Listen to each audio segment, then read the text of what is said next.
Friends, എല്ലാവർക്കും നമസ്കാരം. I am Nisha from Nisa's kitchen. Welcome to our channel. ഇന്ന് നമുക്ക് മല്ലിയില കൊണ്ട് വളരെ രുചികരമായിട്ടുള്ളൊരു ചമ്മന്തി ഉണ്ടാക്കുന്ന റെസിപ്പി നോക്കാം. ഇത് കഞ്ഞിക്കൊപ്പം മാത്രമല്ല, ഇഡലി, ദോശ, ചോറ് ഇതിൻ്റെ ഒക്കെ ഒപ്പം എല്ലാം ഉപയോഗിക്കാൻ പറ്റിയ വളരെ നല്ല ടേസ്റ്റുള്ളൊരു ചമ്മന്തിയാണ്. റെസിപ്പി ട്രൈ ചെയ്ത് നോക്കുക. ഇഷ്ടമായിട്ടുണ്ടെങ്കിൽ നിസാസ് കിച്ചൺ സബ്സ്ക്രൈബ് ചെയ്യാൻ മറക്കരുത്. അതുപോലെ നമ്മുടെ എല്ലാ അപ്ഡേറ്റ്സും റെഗുലറായിട്ട് കിട്ടാൻ തൊട്ടടുത്തുള്ള ബെല്ലൈക്കൺ കൂടി പ്രസ് ചെയ്തിട്ട് ഓൾ ബട്ടണും കൂടി അമർത്താൻ മറക്കരുത്. ഇനി വീഡിയോയിലേക്ക് പോവാം. ഇതിലേക്ക് ആവശ്യമായിട്ടുള്ള ഇൻഗ്രീഡിയൻസ് എന്തൊക്കെയാണെന്ന് നോക്കാം. നമ്മളിവിടെ മല്ലിയില എടുത്തിട്ടുണ്ട്. അപ്പോൾ നല്ല ഫ്രഷ് മല്ലിയില എടുക്കുക, നന്നായിട്ടൊന്ന് കഴുകി വൃത്തിയാക്കി എടുക്കുക.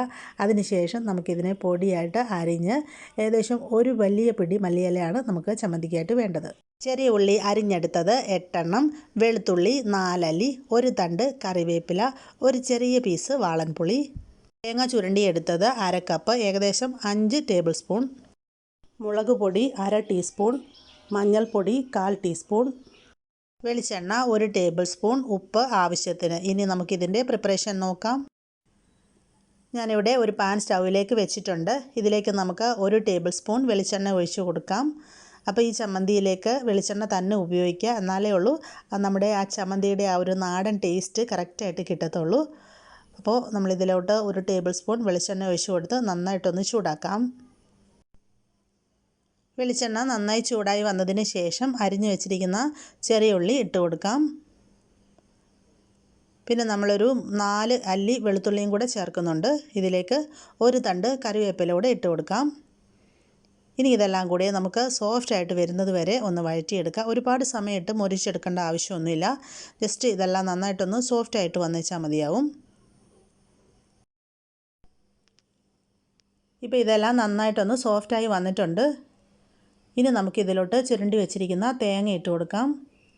തേങ്ങ നമ്മൾ അധികം ഒന്നും ചേർക്കുന്നില്ല. ഞാൻ പറഞ്ഞ പോലെ ഏകദേശം ഒരു 5 ടേബിൾ സ്പൂണോളം തേങ്ങ മാത്രം മതിയാകും.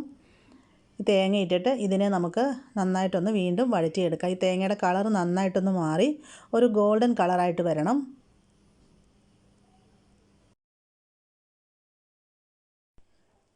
തേങ്ങ ഇപ്പോൾ നന്നായിട്ട് മൂത്ത് വന്നിട്ടുണ്ട്. ഈ ഒരു കളർ കിട്ടിയാൽ മതിയാകും. ഒരുപാട് മൂത്ത് ഡാർക്ക് ബ്രൗൺ കളറായി പോകേണ്ട ആവശ്യമൊന്നുമില്ല.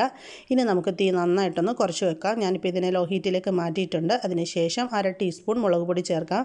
എരിവ് കൂടിയ ഹോട്ട് ചില്ലി പൗഡറാണ് ചേർത്ത് കൊടുത്തത്. ഇനി ഇതിലേക്ക് 1/4 ടീസ്പൂൺ മഞ്ഞൾപ്പൊടി കൂടെ ചേർക്കാം. നന്നായിട്ട് മിക്സ് ആക്കാം. ലോ ഹീറ്റിലിട്ടിട്ട് ഒരു 2 മിനിറ്റോളം നമുക്കിതിനെ നന്നായിട്ടൊന്ന് ചൂടാക്കണം. ഈ പൊടികളുടെ ആ ഒരു പച്ചക്കുത്തൊന്ന് മാറി വരണം.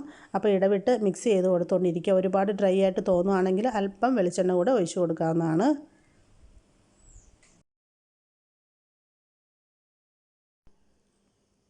അപ്പോൾ നമ്മളൊരു 2 മിനിറ്റോളം ഇതിനെ ലോ ഹീറ്റിലിട്ടിട്ട് നന്നായിട്ട് ഇതിനെ ഒന്ന് ചൂടാക്കിയെടുത്തതാണ്. ഇനി നമുക്കിതിലോട്ട് ചേർത്ത് കൊടുക്കേണ്ടത് മല്ലിയിലയാണ്. അപ്പം നമ്മൾ കുറച്ച് മല്ലിയില നന്നായിട്ട് കഴുകി എടുത്ത് വെച്ചിട്ടുണ്ടായിരുന്നു. അപ്പോൾ അതിൻ്റെ വെള്ളമൊക്കെ നന്നായിട്ട് മാറ്റിയെടുക്കുക. അപ്പോൾ ഒരു വലിയ കൈപ്പിടി നിറയെ മല്ലിയില ഞാനിപ്പോൾ ഇതിലേക്ക് ഇട്ട് കൊടുത്തിട്ടുണ്ട്. നന്നായിട്ട് ഇതെല്ലാം കൂടെ ഒന്ന് ഇളക്കി യോജിപ്പിക്കാം. മല്ലിയില നന്നായിട്ടൊന്ന് സോഫ്റ്റായിട്ട് വരുന്നത് വരെ ഇതിനെ ഒന്ന് നന്നായിട്ട് ചൂടാക്കിയെടുത്താൽ മതിയാകും. ഈ സമയത്ത് ഇതിലേക്ക് നമുക്കൊരു ചെറിയ പീസ് വാളൻ പുളി കൂടെ ഇട്ട് കൊടുക്കാം. പുളി നമ്മുടെ ടേസ്റ്റിനനുസരിച്ച് ചേർക്കാം. ഇതിപ്പോൾ ഞാൻ ഒരു ചെറിയ നെല്ലിക്ക വലിപ്പത്തിലുള്ള പുളിയാണ് ചേർത്തത്. ഇതിലേക്ക് നമുക്ക് ഈ സമയത്ത് അല്പം ഉപ്പ് കൂടെ ചേർത്ത് കൊടുക്കുക. ഒരു 1/2 ടീസ്പൂൺ ഉപ്പാണിപ്പോൾ ചേർത്ത് കൊടുക്കുന്നത്. വീണ്ടും ഇതെല്ലാം കൂടെ നന്നായിട്ട് ഇളക്കി യോജിപ്പിക്കാം. നമ്മളൊരു 2 മിനിറ്റോളം ഇതിനെ നന്നായിട്ടൊന്ന് വഴറ്റിയെടുത്തു. ഇപ്പോൾ മല്ലിയിലയെല്ലാം നന്നായി സോഫ്റ്റായി വന്നിട്ടുണ്ട്. അപ്പോൾ ഇത്രയും മതിയാകും. ഇനി നമുക്ക് സ്റ്റൗ ഓഫ് ചെയ്യാം. അതിനുശേഷം അടുപ്പിൽ നിന്ന് വാങ്ങി ഇതിനെ മാറ്റി വെക്കണം. ഇതിൻ്റെ ചൂട് നന്നായിട്ടൊന്ന് ആറി വന്നതിന് ശേഷം നമുക്കിതിനെ അരകല്ലിലോ അല്ലെന്നുണ്ടെങ്കിൽ മിക്സിയുടെ ജാറിലോ വെച്ചിട്ട് സാധാരണ നമ്മൾ ചമ്മന്തിയൊക്കെ അരച്ചെടുക്കുന്ന ആ ഒരു രീതിയിൽ അരച്ചെടുക്കാം. ചൂടൊന്ന് ആറി വന്നതിന് ശേഷം ഞാനിപ്പോൾ ഇതിനെ അരകല്ലിൽ വെച്ചിട്ട് നന്നായിട്ടൊന്ന് അരച്ചെടുക്കുകയാണ്. അപ്പോൾ ഒട്ടും വെള്ളം തൊടാതെ നമ്മൾ സാധാരണ ചമ്മന്തിയൊക്കെ തേങ്ങാ ചമ്മന്തിയൊക്കെ അരച്ചെടുക്കുന്ന ആ ഒരു രീതിയിൽ അരച്ചെടുക്കാം. അരച്ചെടുത്ത ചമ്മന്തി ഞാൻ ഇതേപോലെ ഉരുട്ടി എടുത്ത് വെച്ചിട്ടുണ്ട്. അപ്പോൾ നമ്മളിത് അരച്ചതിന് ശേഷം ഇതിൻ്റെ ഉപ്പ് എരിവൊക്കെ നോക്കുക. കുറവാണെന്നുണ്ടെങ്കിൽ അത് ചേർത്ത് കൊടുക്കാം. അപ്പോൾ നമ്മുടെ ചമ്മന്തി റെഡിയായി കഴിഞ്ഞു. നല്ല ഹെൽത്തിയും ടേസ്റ്റിയുമായിട്ടുള്ള മല്ലിയില ചമ്മന്തി ഇവിടെ റെഡിയായി കഴിഞ്ഞു. എല്ലാവരും മറക്കാതെ ഈ റെസിപ്പി ഒന്ന് ട്രൈ ചെയ്ത് നോക്കുക. നിങ്ങൾക്ക് ഉറപ്പായിട്ടും ഇഷ്ടമാകും. ഇഷ്ടപ്പെട്ടിട്ടുണ്ടെങ്കിൽ മറക്കാതെ വീഡിയോ ഷെയർ ചെയ്യുക. അതുപോലെ നമ്മുടെ ചാനലിനെ പറ്റിയുള്ള നിങ്ങളുടെ എല്ലാ അഭിപ്രായങ്ങളും നിർദ്ദേശങ്ങളും താഴെ കമൻറ്റ് ബോക്സിൽ എഴുതി അറിയിക്കാൻ മറക്കരുത്. അപ്പോൾ മറ്റൊരു നല്ല വീഡിയോയുമായിട്ട് വരുന്നത് വരെ എൻ്റെ എല്ലാ കൂട്ടുകാർക്കും നന്ദി. നമസ്കാരം.